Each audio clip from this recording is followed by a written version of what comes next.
आज प्रधानमंत्री नरेंद्र मोदी जी की अध्यक्षता में कैबिनेट की CCEA की, वो भी कम्युनिकेशन के लिए है, तो वो दोनों विषयों पर रविशंकर जी कहेंगे।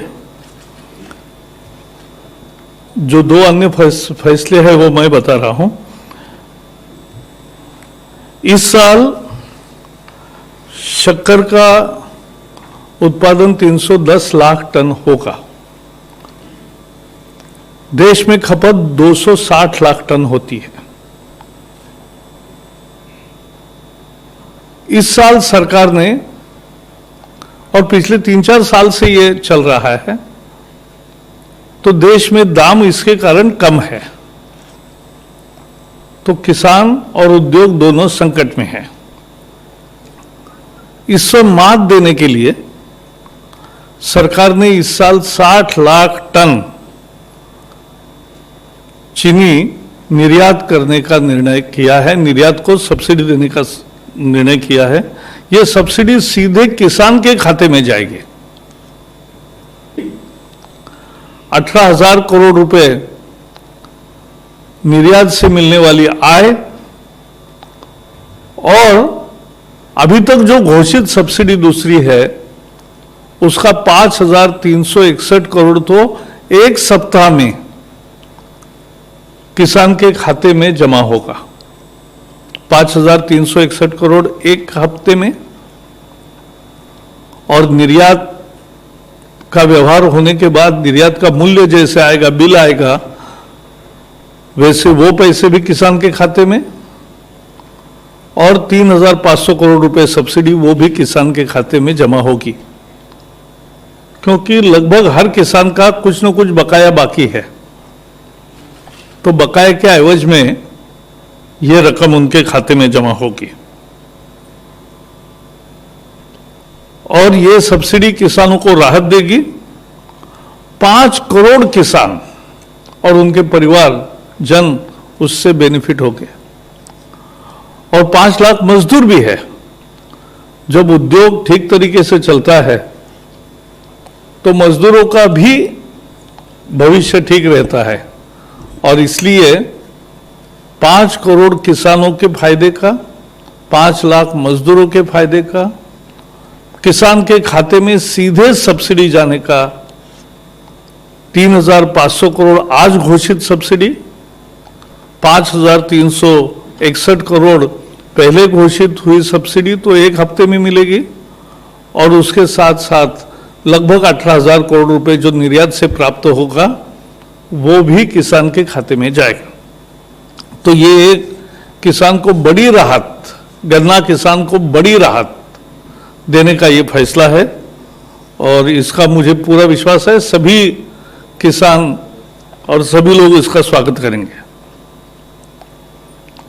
पूर्वोत्तर भारत के 6 राज्यों में, यानी आसाम, मणिपुर, मेघालय, मिजोरम, नागालैंड, त्रिपुरा, इन राज्यों में बिजली की संरचना को सुधार करने का एक काम पिछले 3 साल से जारी है, 4 साल से।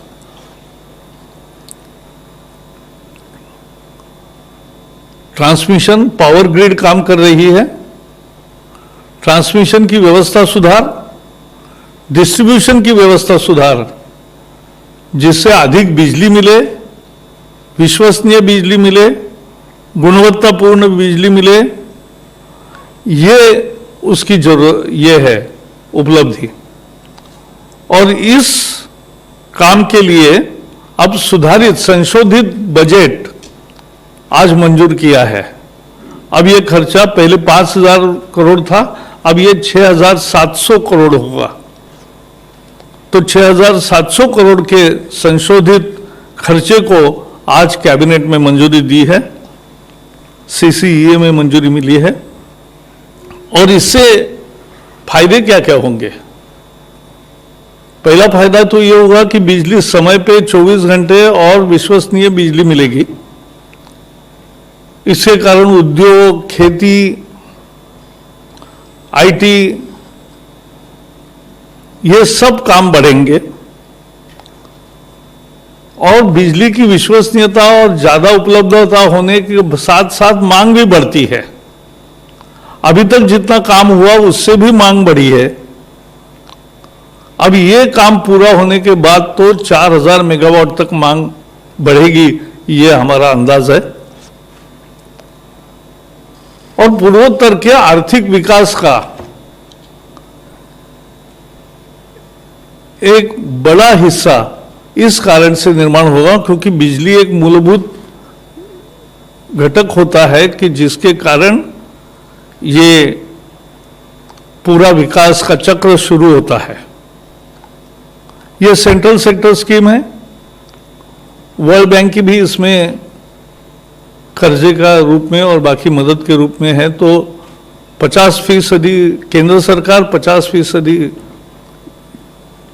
विश्व बैंक, ये इसमें पैसे देंगे। इसमें 2100 किलोमीटर 2100 किलोमीटर ट्रांसमिशन लाइंस बढ़ेंगे। 2000 किलोमीटर्स की डिस्ट्रीब्यूशन लाइंस बढ़ेगी। 34 सब स्टेशन ट्रांसमिशंस के होंगे। 50 से अधिक सब स्टेशंस ये डिस्ट्रीब्यूशन के नए तैयार होंगे। 32 सब स्टेशंस की ट्रांसमिशन के अपग्रेडेशन होगा और 100 से अधिक स्टेशंस की अपग्रेडेशन ये डिस्ट्रीब्यूशन नेटवर्क में होगा।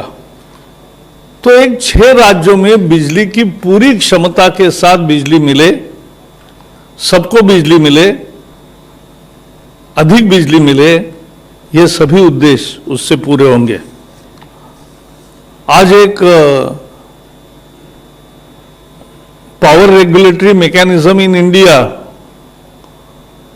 और पावर रेगुलेटर्स ऑफ अमेरिका, इनके बीच में भी एक सहयोग का MOU हुआ है। Just to sum up in English few sentences, today cabinet has decided has taken a historic decision to help farmers directly by putting money of subsidy into his bank accounts. The subsidy will be given on 60 lakh tons of sugar exports at the rate of 6,000 rupees per ton. So 60 lakh tons. Because for last 2-3 years there is excess production. This year also it will be 310 lakh metric ton production and 260 metric ton is expected to be the internal demand. And therefore this subsidy was crucial.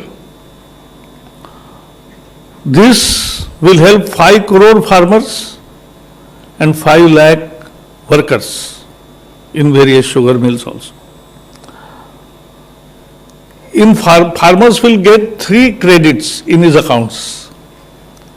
First, within 1 week he will get 5,361 crore rupees, which were already declared, part of subsidies which were already declared. This week they will get the money of it. 18,000 crore rupees of export earnings will also be credited to their accounts to the extent of their dues receivables, and also 3,500 crore rupees, the subsidy which has been decided today. So this will help farmers a lot. Sugarcane farmers will get a very good and important relief.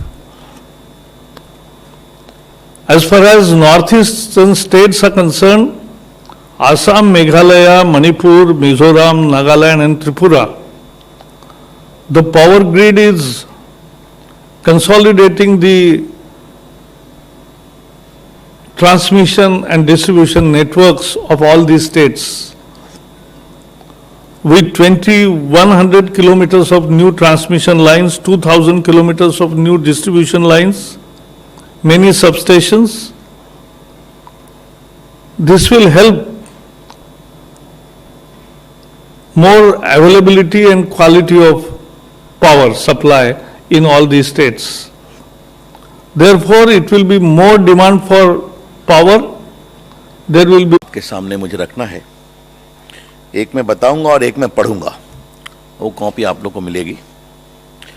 आज cabinet ने निर्णय किया है कि spectrum का auction करने का फैसला हुआ है।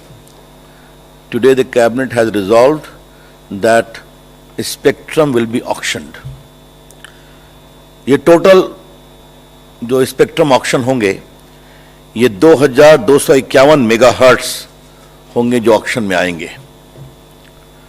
The total spectrum will be 2251 megahertz. It will be put for auction, and the proposed auction of a spectrum would be in the bands of 700, 800, 900, 1800, 2100, 2300 and 2500 megahertz bands. 700, 800, 900, 1800, 2100, 2300 और 2500 मेगाहर्ट्ज बैंड्स हम auction करेंगे। हमने इसका एक कार्यक्रम भी बना लिया है और इसी महीने हम नोटिस इनवाइटिंग एप्लीकेशंस इशू करेंगे और आने वाले मार्च में हमारी योजना है कि हम इस ऑक्शन को कार्य रूप देंगे। The notice inviting application shall be issued in this month itself, and by March we propose to hold the auction of these spectrums. आपको पता है कि पिछला ऑक्शन 2016 में हुआ था, तो 4 साल हुए हैं। एक इसकी प्रक्रिया होती है, कई बार मेजरमेंट ऑफ स्पेक्ट्रम करना पड़ता है, देखना पड़ता है, फिर ट्राई की रिपोर्ट आती है, फिर उस पर विचार होता है और विचार के बाद कैबिनेट की अनुमति से फिर आगे की कार्रवाई होती है। तो इसलिए हम ये आपको बताना चाहेंगे कि स्पेक्ट्रम के आने के साथ और सुविधाओं में लाभ होगा जिनको स्पेक्ट्रम की आवश्यकता है, और इसके कंडीशंस वही होंगे जो 2016 के कंडीशंस थे। तो हमने उन सारे कंडीशंस को नहीं बदला है, ये आपकी जानकारी के लिए। तो ये स्पेक्ट्रम के ऑक्शन का एक विषय था जो हमें आपकी जानकारी के लिए बताना था। मित्रों, मैं आपकी कृपा पूर्वक अनुमति चाहूंगा कि आज कैबिनेट कमेटी ऑन सिक्योरिटी ने एक national security directive on telecommunication sector बनाया है। National security directive on telecommunication sector, यह राष्ट्रीय सुरक्षा के दृष्टिकोण से बहुत ही महत्वपूर्ण निर्णय है। तो मैं आपकी अनुमति चाहूंगा, बस छोटा सा 2 पेज का नोट है, काइंडली पढ़ें और ताकि देश के सामने इसको हम रखें। मैं पढ़ रहा हूं। Considering the need to ensure India's national security, the cabinet has accorded approval for the national security directive on telecommunication sector. Under the provisions of this directive, in order to maintain the integrity of the supply chain security, government will declare a list of trusted sources, trusted products for the benefit of telecom service providers. To be covered under this directive, and the methodology to designate trusted products will be devised by the designated authority who is the National Cyber Security Coordinator. Telecom service providers are required to connect new devices which are designated trusted products. The designated authority will make its determination based on approval of a committee headed by the Deputy NSA. The committee will consist of members from relevant departments, ministries, and will also have 2 members from industry and an independent expert. The committee will be called National Security Committee on Telecom. National Security Committee on Telecom. A list of designated sources from whom no procurement can be done may also be created. The present directive does not envisage mandatory replacement of the existing equipment already inducted in the networks of TSPs. The directive will also not affect ongoing annual maintenance contracts or updates to existing equipment already inducted in the network as on date of effect of the directive.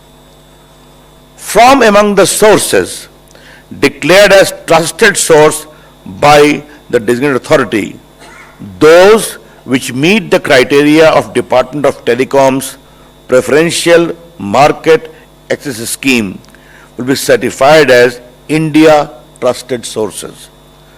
The National Security Committee on Telecom will take measures to increase use of equipments from such Indian trusted. Guidance for the manner in which the enhanced supervision and effective control could be maintained by TSP will be issued by the designated authority at regular intervals. The Department of Telecom will suitably modify its guidelines and ensure monitoring of compliance by telecom service providers, the TSPs. The designated authority will put in place a portal for easy upload of applications by TSP and equipment vendors. It will improve ease of doing business through providing predictable assessment methodology to TSPs and equipment vendors. The Department of Telecom will make appropriate modifications in the license conditions for the implementation of provisions of the directive. The policy will come into operation after 180 days from the date of approval. I have read the entire thing in detail. It will be available for you. Thank you. धन्यवाद sir. Friends, we can take questions now. अगर रविशंकर प्रसाद जी से है, ये जो national directive बनाने की बात की गई है और जो डायरेक्टिव बनाने की बात की गई है टेलीकॉम सेक्टर के लिए, उसमें आपने कहा अप्रूव्ड प्रोडक्ट की बात, तो ये क्या टेलीकॉम सर्विस प्रोवाइडर अपने यहाँ लगाएंगे या फिर आम लोगों के मोबाइल वगैरह में भी इस तरह के प्रोडक्ट की मंजूरी दी जाएगी?